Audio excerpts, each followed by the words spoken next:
do not quit on your worst days. Okay, let me say that again. Do not quit on your worst day.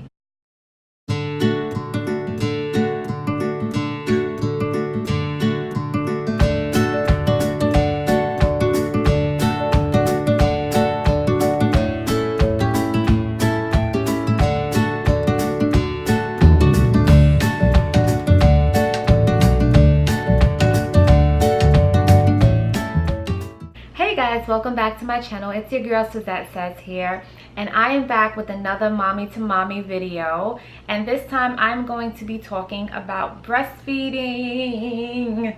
Yay!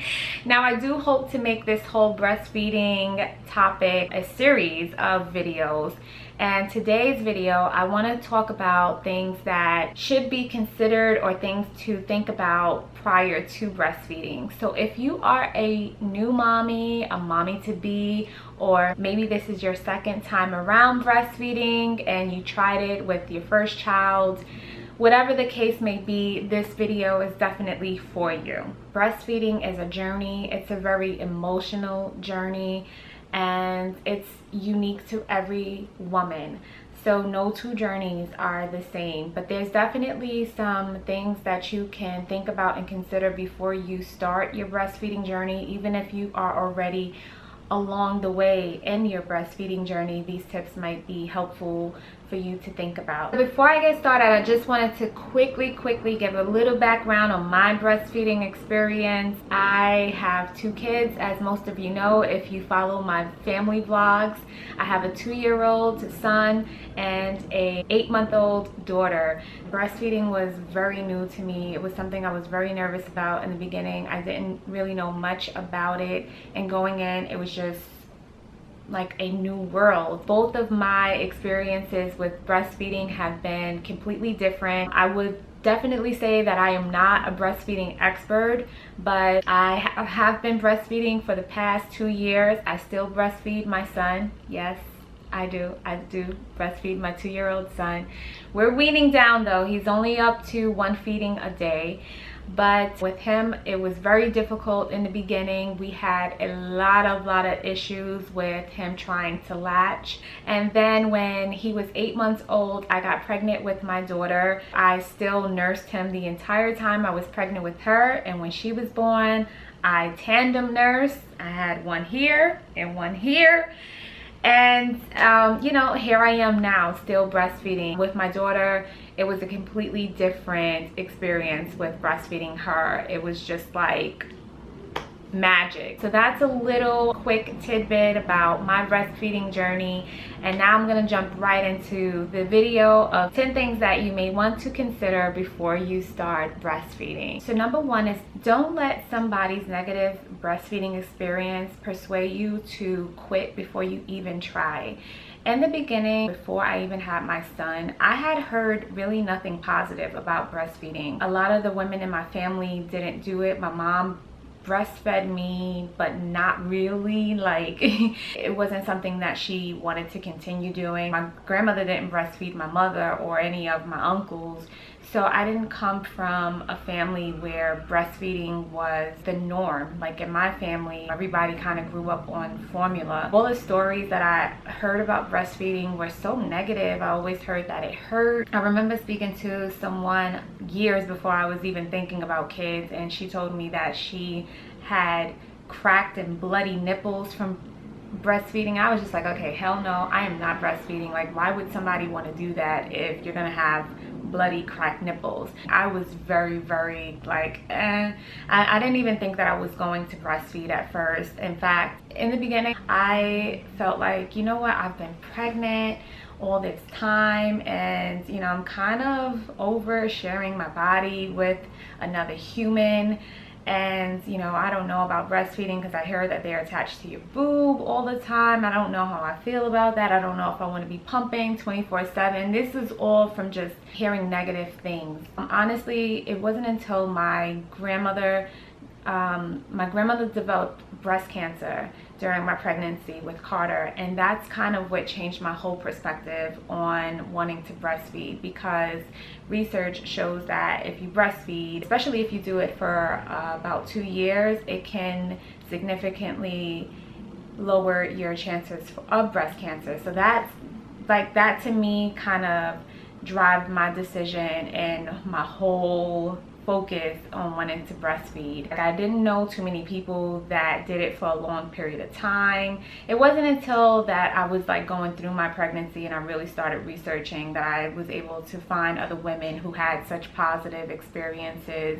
I just wanted to approach it from a fresh start and not let other people's experiences influence what I wanted to do. Throw out everything that you've heard negative about breastfeeding. Just because somebody else had a negative experience, that might not be your experience. Have your canvas be fresh. Don't have other people scribble on your canvas. You go in there and with your own clean, fresh canvas, and you draw your own portrait on it. If you have women in your family, if you have friends and things like that who have had bad experiences with breastfeeding, listen to their stories, but don't let their stories become yours.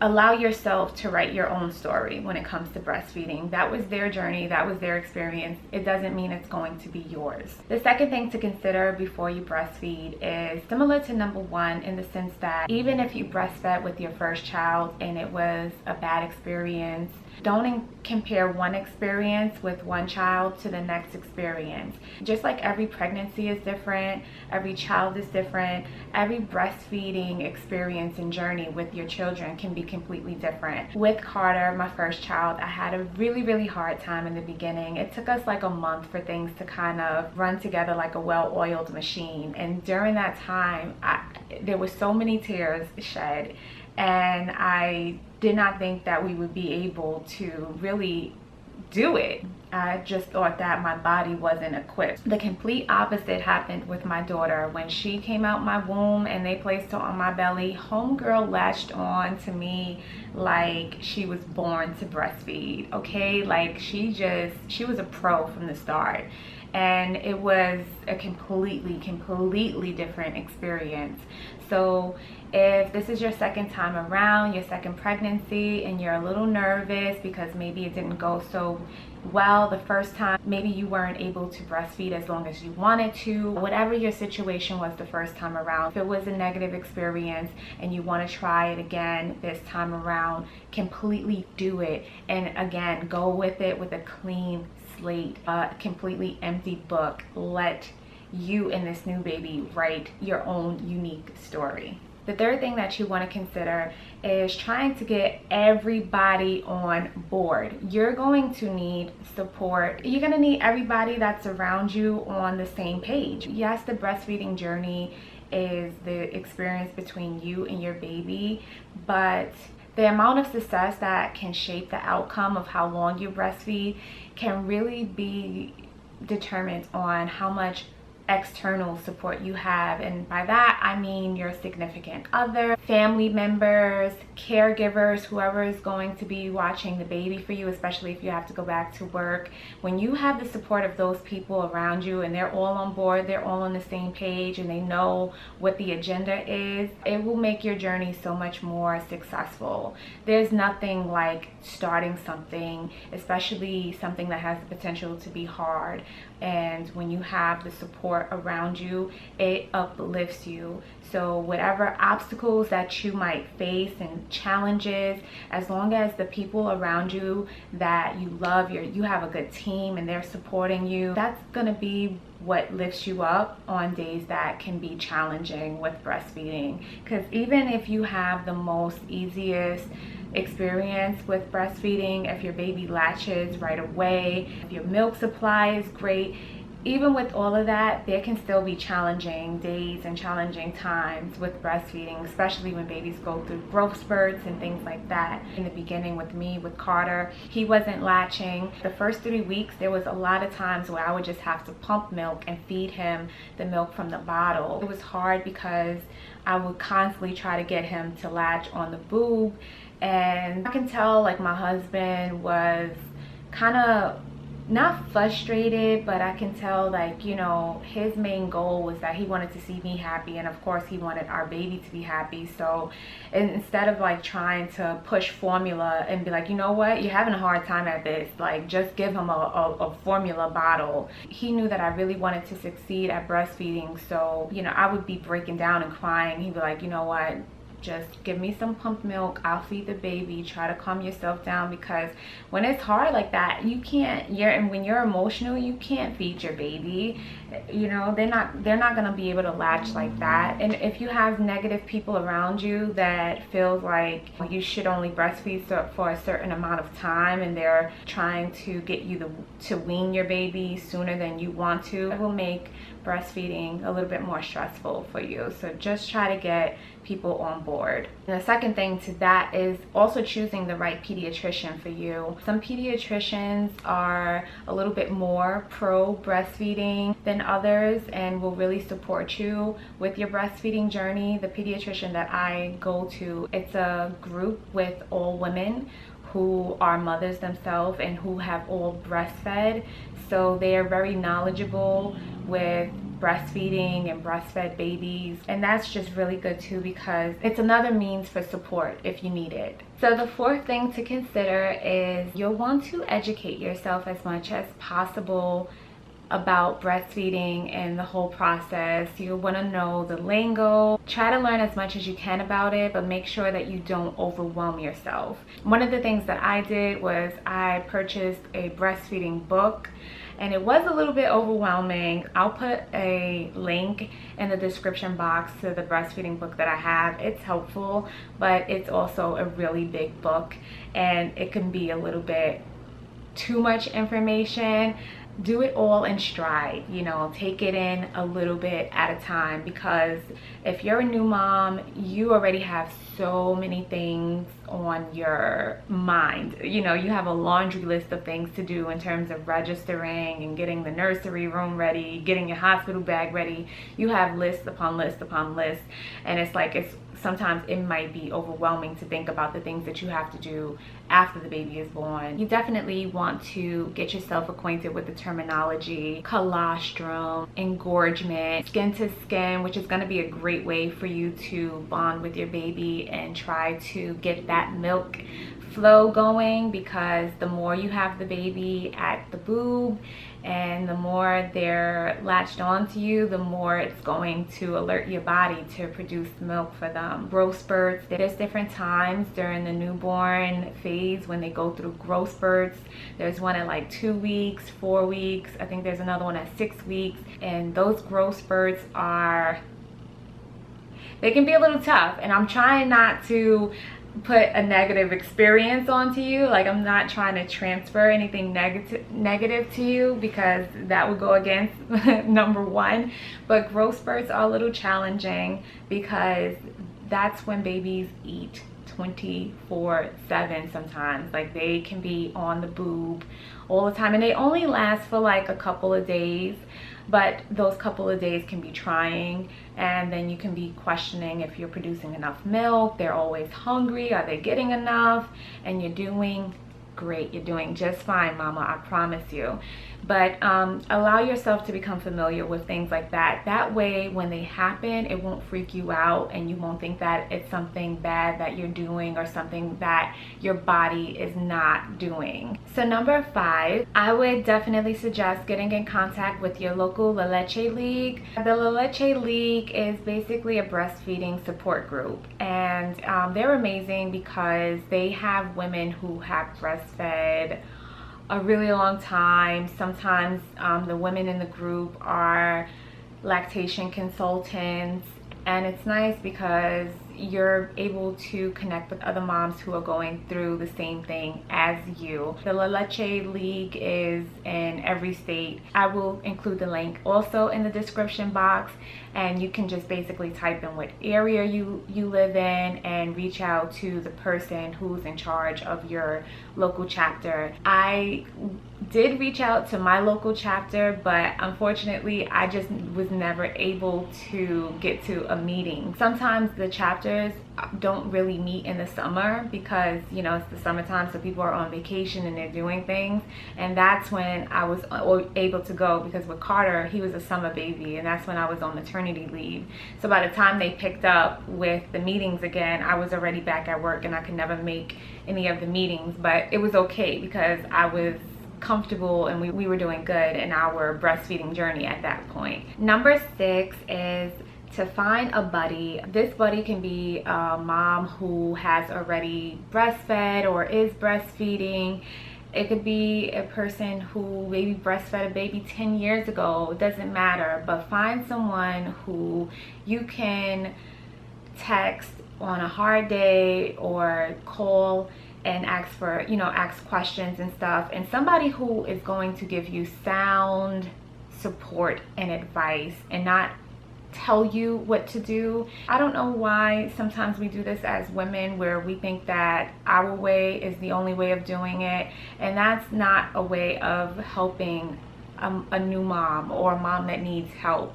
Be cautious of who you consider your breastfeeding buddy, because you want somebody who is going to support you and give you different ways of troubleshooting. You might want to reach out to somebody on a day when it's just difficult, and what you really just need to hear is just motivational words and not advice, and not how to do something, because somebody can be telling you something and you'd be like, well, I've been doing that. I have been doing that. I had quite a few buddies that I would text, and sometimes their words of encouragement would just mean the most to me on like the most challenging days.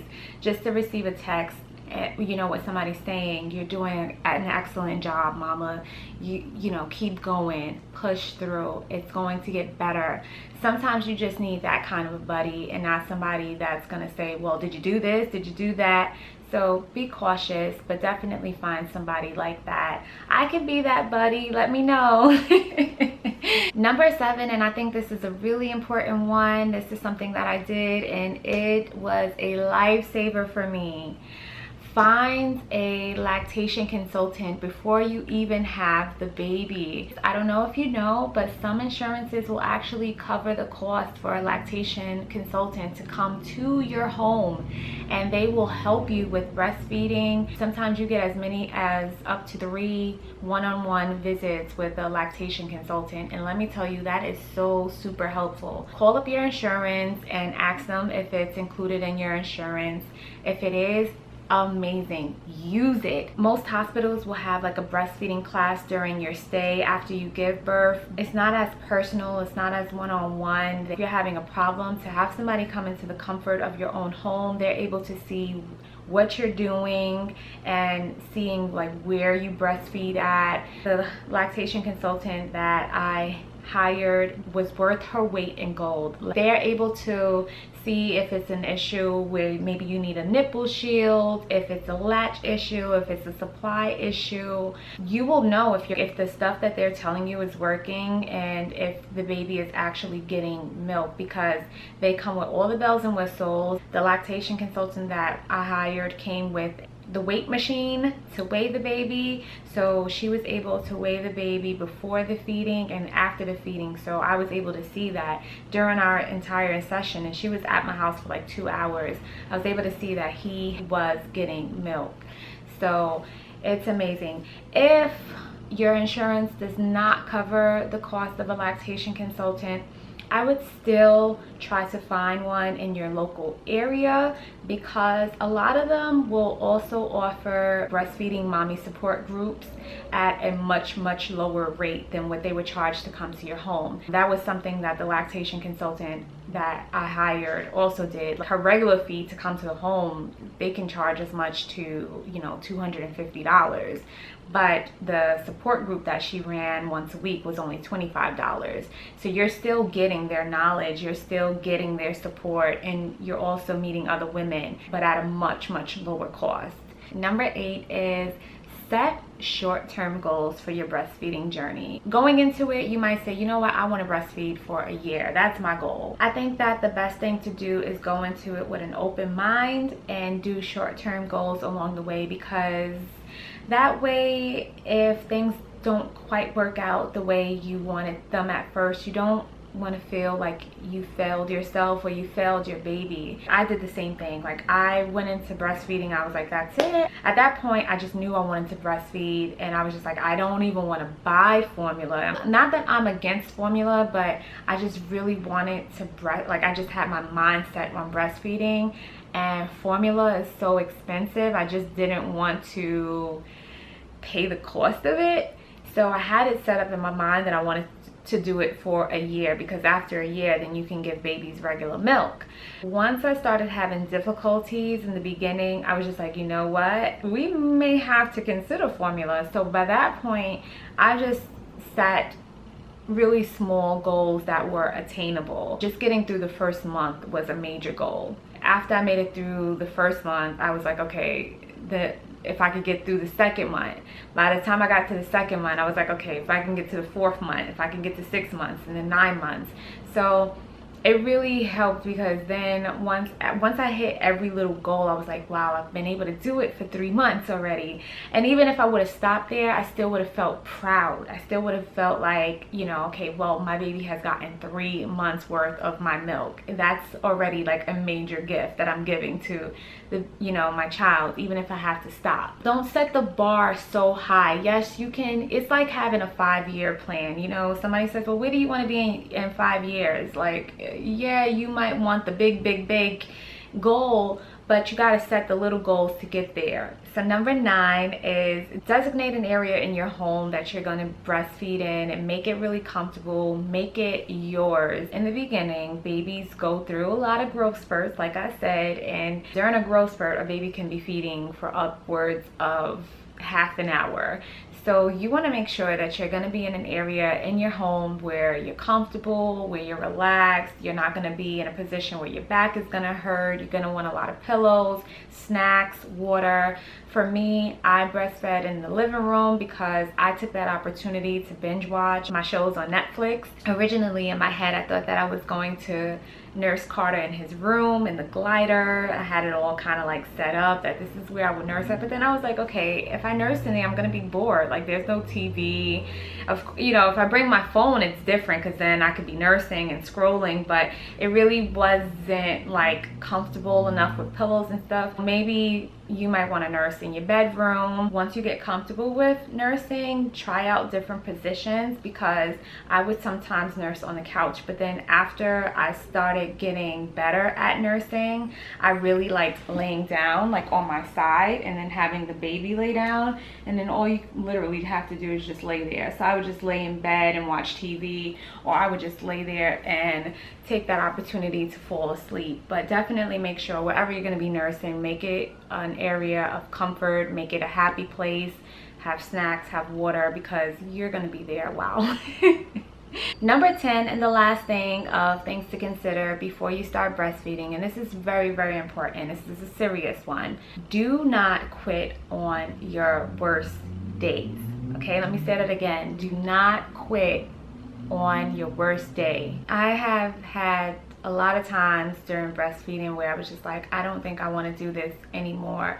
This is hard. This is taking too much time away from me doing this or doing that. But then the next day would come and it would be a better day, and I'd be like, you know what? No, I can do this. I can do this another day. So it's very important that on the worst of days, maybe it's a day where you had to pump milk and you only got a little bit of milk. Maybe you didn't get as much milk as you really wanted, and as you was going to fix that bottle, the milk dropped on the floor. That's happened to me. And you're like, you know what, that's it, I'm done. I don't want to do this anymore. Don't quit on your worst day, mama. I don't condone doing something that's making you unhappy to do. So if you're breastfeeding and it's really not making you happy, you dread it, and you feel like you're not bonding with your baby because maybe you're having anxiety over it, or you're just not in a happy place, I don't condone pushing through. I definitely don't think that you should have to suffer through breastfeeding if it's something that your heart and your mind is telling you genuinely that you don't want to do anymore. But if you make that decision, definitely think it through on a day when you're not emotional, when you're able to have a clear head about it. That way, you know, when you walk away from it and you decide that it's not for you, that you're doing it because it's a well thought out decision that you're comfortable with and that you're not going to regret, and you're still proud of yourself. If you do decide to quit on a day when things are just really overwhelming and it's a bad day, then you're setting yourself up to possibly have regret down the line. So that's that. Those are my tips. I hope that this video was helpful to you. I do plan on making this a little bit of a series, a breastfeeding series. So be on the lookout for some more breastfeeding related videos. If you have any breastfeeding questions for me that you'd like for me to answer here, I can either answer them here, or if you have an idea for a breastfeeding related video that you'd like for me to film, just let me know in the comments. I wish you the best of luck on your breastfeeding journey. I look forward to hearing from you and seeing you in the next video. If you aren't following me on social media, make sure to go ahead. We could, you know, be social. I'm on Instagram and Twitter, and I recently set up a Facebook account, so go and check me out there, and I will see you guys in the next Mommy to Mommy video. Bye guys.